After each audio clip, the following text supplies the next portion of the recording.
Flamengo ganha, baita novidade para a escalação do São Paulo. Hoje tem tricolor em campo, vamos falar muito sobre isso. Tem bastidor aí que ninguém sabia sobre a situação dramática do Lucas, que não joga mais esse ano, vamos falar sobre isso. E várias outras notícias do tricolor, belezinha, meu parceiro? Vamos embora para mais um vídeo. Hoje tem São Paulo em campo e ó, a rodada pode ser muito boa para a gente, desde que o São Paulo faça a sua parte logo mais no jogo aí contra o Juventude, né?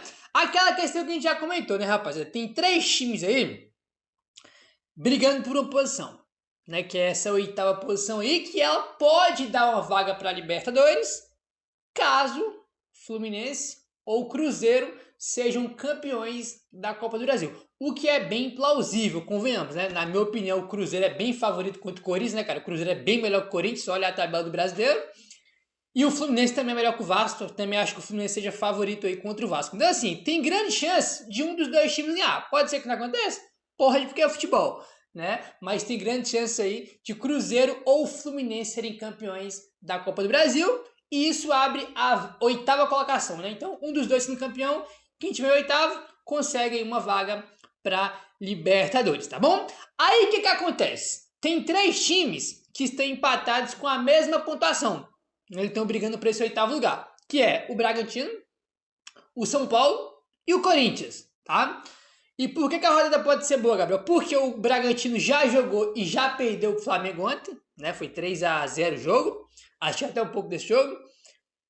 O Corinthians pega o Cruzeiro no Mineirão, né? Então o Corinthians vai ter que jogar fora de casa contra o Cruzeiro, né? O Cruzeiro é favorito, pode ser, né? Futebol pode acontecer, mas o favorito é o Cruzeiro. A tendência é que o Cruzeiro vença, né?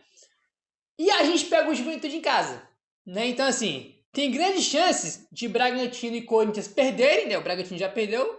E a gente, ganhando o jogo, a gente pode abrir 3 pontos desses 2 times, né? Então, tipo assim, a rodada tem tudo para ser boa pro São Paulo. Mas tem que fazer o dever de casa e vencer o Juventude hoje, né? Dever de casa que não é em casa, né? Vocês sabem muito bem aí o porquê, né, cara? Assim, a tendência é que o Corinthians perca ponto, né? Porque vai jogar fora de casa contra o Cruzeiro. E o jogo São Paulo é obrigatório a ganhar contra o Juventude, né? Então, tipo assim, tem tudo para ser uma rodada muito boa pro São Paulo. Espero que o São Paulo hoje entre em campo e faça a sua parte, né? Que já tem 3 rodadas que o São Paulo não vence. Vencemos o Vasco em São Januário, baita vitória, depois parou. Flamengo empatou e derrotas para Bragantino, próprio Bragantino e Corinthians. A gente perdeu para os 2 adversários diretos que estão brigando por esse 8º lugar, né? Os 2 confrontos diretos, perdemos os 2. Então, tipo assim, tá na hora e já passou da hora de voltar a vencer e de se recuperar aí. E hoje temos uma ótima chance, né, de abrir 3 pontos aí desses 2 times. Tem que ganhar o jogo de hoje, tá? Tem que ganhar, tem que ganhar. Bom, rapaziada, o negócio é o seguinte, ó. O São Paulo jogou o último clássico desse ano contra o Corinthians, né? Esse clássico aí de quinta-feira contra o Corinthians foi o último, não tem mais clássico esse ano, né? E a gente teve um aproveitamento bastante abaixo, tá, aí em clássico esse ano. Olha só, São Paulo teve 33% de aproveitamento nos clássicos em 2025. Em 10 partidas contra Corinthians, Palmeiras e Santos, né, 10 jogos, né, contra esses 3 times. Foram 3 vitórias apenas, 1 empate e 6 derrotas. Tá, cara? Então, nesses 10 jogos, a gente ganhou 3 e perdeu 6. A gente perdeu o dobro, né? Em relação ao número de vitórias. Então, tipo assim, muito abaixo, né? 33% apenas de aproveitamento. Muito ruim. Contra o Corinthians, tá? Vamos lá. A gente começou contra o Corinthians, muito bem. Na verdade, contra o Corinthians a gente foi bem, porque, pô, ganhou 2 e perdeu 1. É isso, tá bom, né? Lá no Paulistão, né? Por aquele 3-1, né? Gol do Oscar, o Lucas destruindo, 3-1 no Paulistão. Aí pelo Brasileiro no Morumbi, 2-0, foi a primeira vitória do Crespo quando ele retorna para o São Paulo. E teve esse último agora pelo Brasileirão, né, o retorno, que o Corinthians ganhou por 3-1. Né, então contra o Corinthians foram 2 vitórias e 1 derrota. Né, saldo positivo contra o Corinthians no ano. Contra o Palmeiras é um horror. Um horror. Contra o Palmeiras no Paulistão foi 0-0, tá, na primeira fase do Paulistão no Allianz Parque. Aí, na semifinal do Paulistão, o Palmeiras venceu por 1-0 naquele gol de pênalti, naquele pênalti absurdo que foi marcado pro Palmeiras, que foi do Arboleda no Vitor Roque, naquele pênalti escandaloso que todo mundo, né, cara, foi um lance unânime que todo mundo concordou que não foi pênalti. Uma cavada bizarra do Vitor Roque, que só o árbitro viu, pênalti ali, né, um São Paulo absurdamente prejudicado. Aquele jogo lá foi o jogo da semifinal, na Parque, a gente foi eliminado. O Palmeiras venceu o Cruzeiro com aquele gol escandaloso, né? Aí no Brasileirão, tá? A gente enfrentou o Palmeiras lá em Barueri, a gente perdeu por 1x0. Foi o jogo que a gente tomou o gol no finalzinho, né? Tava assim caminhando pro 0x0, tomamos aí o gol no finalzinho do Palmeiras. E teve, né, outro jogo que a gente foi absurdamente prejudicado, foi o último jogo contra o Palmeiras no Morumbi, né, que foi aquele 3x2 com Ramon Abate Abel protagonizando aquela... Tomar cuidado para não falar o que não der. Uma das maiores aberrações que a gente viu, né, na era VAR. Um absurdo que a gente viu naquele jogo, né? Então, tipo assim, a gente não ganhou nenhum jogo do Palmeiras no ano. Nenhum jogo, né? Foram aí 4 jogos com 3 derrotas e um empate.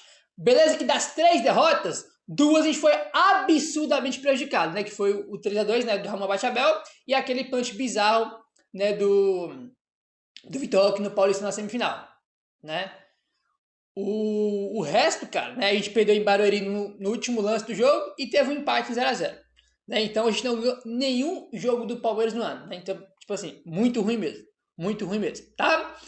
E contra o Santos, o saldo também é negativo. Contra o Santos, a gente perdeu por 3x1 no Paulistão, tá? Que foi um jogo que teve no Paulistão, que o São Paulo até começa bem, o Lucas faz 1x0, depois o time morre, toma 3 gols e perde por 3x1, né? Jogo da primeira fase do Paulistão. Aí, no Campeonato Brasileiro, a gente vence o Santos por 2x1, que se eu não estou enganado, esse jogo aqui do São Paulo, que o São Paulo venceu por 2x1, se eu não me engano, foi a primeira vitória do São Paulo no Brasileiro, se eu não estou doido, né? E a gente teve, no retorno, na Vila Belmiro, o Santos vencendo por 1x0, que foi o jogo que o Crespo botou o time todo reserva, porque a gente ia jogar contra, não sei se foi contra o Atlético Nacional, se foi contra a LDU, não lembro, né? Mas a gente ia jogar um jogo de Libertadores, né? E o jogo contra o Santos antecedia esse jogo de Libertadores. Aí o Crespo botou todo mundo reserva ali, né? Então, tipo assim, não ganhamos nenhum jogo do Palmeiras no ano, ganhamos um do Santos e perdemos 2, né? Então, saldo contra o Palmeiras, horrível, horrível. Saldo contra o Santos, também ruim, né? Ganhamos 1 e perdemos 2. O único saldo positivo é contra o Corinthians, né? Que a gente jogou 3 jogos, vencemos 2 e perdemos 1, né? Então, tipo assim, só o Corinthians aí, né? Que o São Paulo conseguiu ir bem na temporada. 33% apenas de aproveitamento nos clássicos. Muito, muito ruim, né? Muito, muito ruim aí. E vai acabar, né, o ano com esse aproveitamento porque não tem mais clássico. Então, ano que vem é algo que a gente tem que melhorar aí, os desempenhos nos clássicos. Né, cara? Esse ano foi um horror. Um horror. Bom, enfim. Bom, vamos entrar no pré-jogo aí dessa partida que acontece logo mais. Jogo importantíssimo, como eu falei para vocês, que tem que vencer de qualquer maneira. Tá, vamos lá, ó. São Paulo recebe o Juventude na Vila Belmiro neste domingo, às 16 horas da tarde, né? Às 4 horas da tarde, aquele horário tradicional do futebol, no domingo que a gente está acostumado. Aí, jogo válido pela 35ª rodada do Campeonato Brasileiro, tá bom? O jogo vai ter transmissão, como sempre tem, do Premier, né? Pay-per-view, e tem também transmissão da Globo, tá? TV aberta. Então, quem não tiver pay-per-view, pode assistir na Globo, TV aberta, né? Quem tiver o Premier e preferir pelo Premier, assiste pelo Premier, tem as duas opções aí, né? Para quem for assistir essa partida, tá bom? Como acontece em todos os jogos do São Paulo, que já é natural, né? Infelizmente não devia, mas São Paulo tem aí muitos e muitos desfalques para o jogo de hoje, né? A gente tem aí o último desfalque, que foi o Rafael Tolói, que se machucou contra o Corinthians, né? O Tolói tá fora, Oscar, Arboleda, Enzo Dias, Rodriguinho, Luan, Wendel, Dineno, Caleri, Rian Francisco e André Silva. Esses aí são os desfalques por lesão, né? Jogadores que estão machucados e por isso desfalcam o São Paulo. Só que a gente tem mais um desfalque ainda, esse não é por lesão e sim por suspensão, que é o Alisson. Tá? O Alisson que fez um jogo horrível contra o Corinthians, né? Foi um dos que jogou muito, muito mal. E ele tomou o 3º cartão e tá fora do jogo de hoje contra o Juventude. Então são os desfalques do time do São Paulo para o jogo de hoje. A gente tem aí, para esse jogo, uma notícia boa que é, né, acho que o principal reforço aí, né, que a gente poderia ter por agora, que é o Marcos Antônio. Com o retorno de Marcos Antônio e a plenitude dos jogadores que disputaram a data FIFA, o São Paulo, né, deve ir a campo aí já com um time já diferente do que foi contra o Corinthians, porque o Marcos Antônio deve começar, né? E os jogadores que estavam na data FIFA com as suas seleções, né, que foram banco contra o Corinthians, eles devem começar hoje. Então a gente deve ter um time aí diferente do que foi contra o Corinthians na última quinta-feira, tá? Segundo o GE, São Paulo deve entrar em campo com Rafael no gol, Ferrarese, Alan Franco e Sabino, aí Cédric Soares ou o Mike, tá? Luiz Gustavo ou Pablo Maia, Bobadilha e Marcos Antônio, tá? A outra dúvida é na ala esquerda. O Patrick Lanza, que de novo jogou mal contra o Corinthians, ou o Ferreirinha. E na frente, Luciano e Tapia, né? Então, assim, as mudanças em relação ao jogo contra o Corinthians Ferrarese, né? Tava na data FIFA, então foi banco contra o Corinthians, Ferrarese. Aí, o Bobadilha e o Tapia, né? Então, esses três que estavam no banco contra o Corinthians vão começar hoje. E o Marcos Antônio, né? São as 4 novidades aí no time titular do São Paulo, um time diferente aí. Fora que pode ser que a gente tenha mais mudanças, né? Que as dúvidas são Cédric ou Mike, né? E Patrick ou Ferreirinha, entendeu? Como a gente vai jogar em casa, aí tem que colocar, eu colocaria o Ferreirinha na esquerda, né? E o Mike pra gente ter ser um pouco mais ofensivo, né? E contra o Corinthians, o Ferreirinha jogou no ataque e jogou bem mal. Quando ele vai para a esquerda, jogar no lugar do Patrick, ele joga melhor do que de atacante, né? Então, esse deve ser o time do São Paulo, tá? As dúvidas mesmo aí é Patrick ou Ferreira e Cédric ou Mike, né? E as 4 novidades que eu falei, né? Os 3 da data FIFA começam, além do Marcos Antônio. Então, assim, já é um time melhor e mais forte do que foi contra o Corinthians, né? Vai jogar em casa hoje com o Juventude, que tá aí desesperado brigando contra o rebaixamento. Não acho que vai ser um jogo fácil, né, cara? Pô, você pode jogando fora de casa, jogando em campo neutro, no caso. 15 machucados, né? Assim, então, não imagino que vai ser um jogo fácil, mas independente de qualquer coisa, o São Paulo tem obrigação de vencer o jogo. Já tem 3 jogos que o São Paulo não vence, né? E, cara, esse time aí tem condição de vencer. Tem condição de vencer. O meu campo voltando, né? Com o Bobadilha e Marcos Antônio aí, né? Tapia fez gol no último jogo, tá com confiança, em alta. Então é isso. Tem que buscar essa vitória aí logo mais, tá? Quem apita o jogo aí é o André Luiz Schettino Bento, de Minas Gerais. Não faço a menor ideia de quem seja esse árbitro, tá? Olhando aqui na ficha aqui, só pelo nome, não faço a menor ideia de quem seja, né? Deve ser aqueles árbitros lá, né, que ninguém conhece, que a CBF adora colocar árbitro jovem para apitar jogo em São Paulo. Tanto a CBF quanto a Federação Paulista, né? Amam colocar árbitro que ninguém nunca nem viu, inexperiente, para apitar jogo em São Paulo, né? Sempre desse jeito. Aí. E quem vai estar no VAR vai ser o Paulo Renato Moreira da Silva Coelho, que é do Rio de Janeiro. Vai estar aí no VAR, né? Então vamos torcer para não ter aí nenhum tipo de polêmica de arbitragem, né? Que quem decidir o jogo sejam os jogadores e não a arbitragem, né? A arbitragem adora decidir jogo, mas esperamos que os jogadores tenham esse papel aí, né? A arbitragem boa é quando ninguém fala da arbitragem. Quando ninguém fala de arbitragem é porque a arbitragem foi boa. Aí quando passa despercebido é porque a arbitragem foi boa, né? Agora, tem um jogo aí que nem se fala do jogo, isso é da arbitragem. Tá? Então é isso, rapaziada. Só os 3 pontos interessam, né? Esse time que eu falei pra vocês já é um time melhor do que foi contra o Corinthians, né? Então, assim, tem que vencer, cara. Não tem desculpa hoje, não tem papo. É uma rodada que pode ser muito boa, né, cara? Principalmente se o Cruzeiro ganhar do Corinthians e a gente conseguir vencer hoje, vai ser uma rodada praticamente perfeita, né? Porque os nossos dois concorrentes ali pela 8ª colocação perde e a gente ganha, né? Então, tipo assim, pode ser que seja uma rodada ótima pra gente, mas tem que fazer o dever de casa.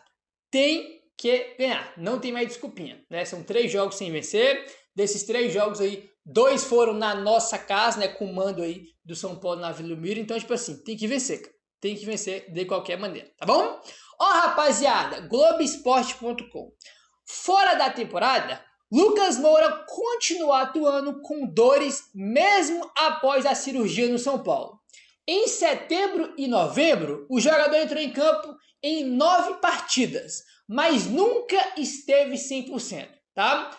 O Moisés Cohen, tá, que é o responsável pela recuperação do Lucas no São Paulo, deu entrevista para o GE e falou o seguinte, abre aspas. Depois da artroscopia, ele disse que nos 12 movimentos de incômodo que ele tinha, agora são praticamente 2 ou 3 que ainda o incomodavam, mas ele jogou. Só que pelo jogo dele de arranque, ainda sentia um incômodo, fecha aspas, para o médico Moisés Cohen, né, que quem cuida aí do Lucas no São Paulo, né? Isso aqui é interessante, ó. Ele disse, no caso o Lucas, né, que ele tinha 12 movimentos, né, que causavam incômodo, né? E agora são 2 ou 3 movimentos que ele faz que ainda me incomodam, né? Então, tipo assim, ele fez artroscopia no joelho, depois ele jogou 9 jogos pós artroscopia, e mesmo assim continuou sentindo dor, né? Mesmo assim ele continuou sentindo essas dores aí no joelho, né? Enfim, eu lembro que saiu a informação que depois que o Lucas fez a artroscopia no joelho, tá 100%, agora tá 100%, não sente mais nenhuma dor no joelho, agora vai. Acabou que não foi, né? Porque jogou 9 jogos e de novo teve que parar porque tá sentindo dores no joelho, né? E já tá confirmado que ele não joga mais esse ano, só volta em 2026, né? Então a expectativa que tem, cara, aí é que ele consiga se livrar dessas dores no joelho aí, né, nessa reta final de temporada que ele não vai jogar, e também a pré-temporada, né? Férias pré-temporada, e que ele comece 2026 livres das dores. A expectativa é essa, né? Eu confesso pra vocês que não tava com muito otimismo pro Lucas jogar aquele futebol que a gente já viu ele jogar esse ainda, porque ia demorar, cara. Pelo tanto de tempo que ele ficou fora, ainda sentindo dor, ia demorar muito para ele voltar a ser aquele Lucas, né? Então, tipo assim, falta poucos jogos, nem joga mais esse ano. A questão mesmo é se ele vai voltar, né? Eu não falo nem jogar bem, porque eu acho que se ele conseguir se livrar das dores, ele vai voltar a jogar bem. A questão é, ele vai conseguir se livrar das dores? Essa que é a pergunta. Essa que é a dúvida. Ele vai conseguir, será? Ou vai ser algo crônico aí, né, para sempre?